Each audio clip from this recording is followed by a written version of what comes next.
오늘 영상은 사회초년생 분들께서 알고 계시면 좋을 불법 금융사기 피해 예방을 주제로 내용 준비했으니 영상 끝까지 시청 부탁드리겠습니다. 안녕하세요. 저는 신용회복위원회 박정욱 선임심사역입니다.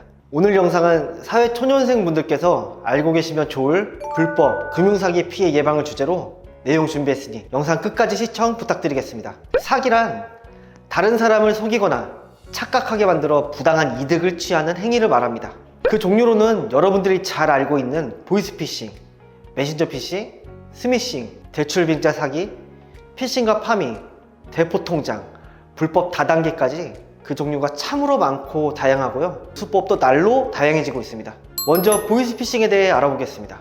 보이스피싱, 익히 들어 피해를 당하는 사람이 많지 않을 것 같지만 실제 2023년 보이스피싱만으로 약 1965억 원의 피해가 발생하였고 1인 평균 피해 금액은 증가하는 추세를 보이고 있습니다. 유형과 피해자 연령대를 살펴보면 기관사 친형은 20대가 462건으로 가장 많은 것으로 나타났습니다.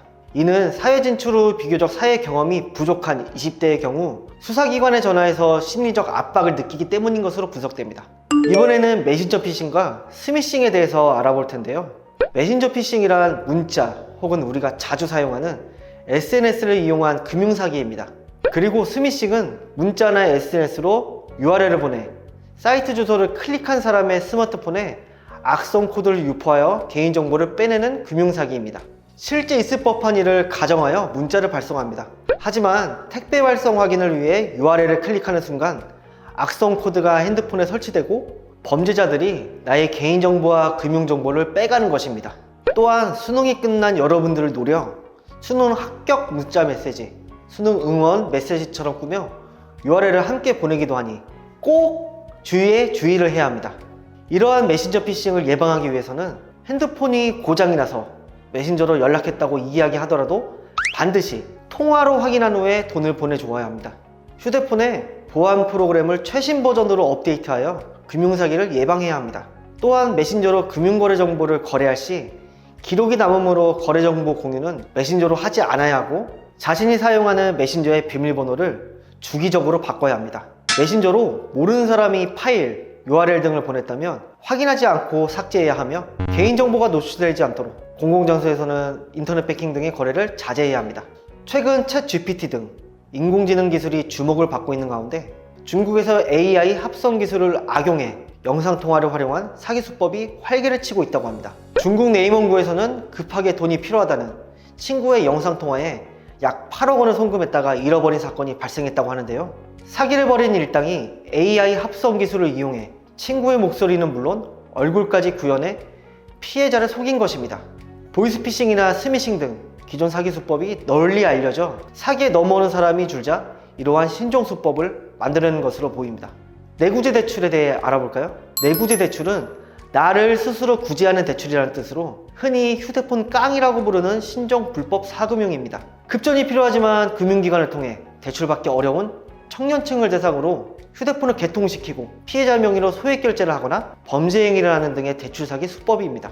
금융기관 대출보다 훨씬 간단한 절차로 이루어지기 때문에 피해자가 늘고 있습니다. 더군다나 관리감독의 사각지대에 놓여있기 때문에 주의가 필요합니다. 내구재 대출은 정상적인 대출이 아닙니다. 개통된 휴대폰을 대가로 현금을 지급하는 것은 전기통신사업법 위반 또는 추후 예상치 못하게 과도한 통신요금 등 피해를 발생시키는 사기로 피해 구제도 어려울 수 있습니다.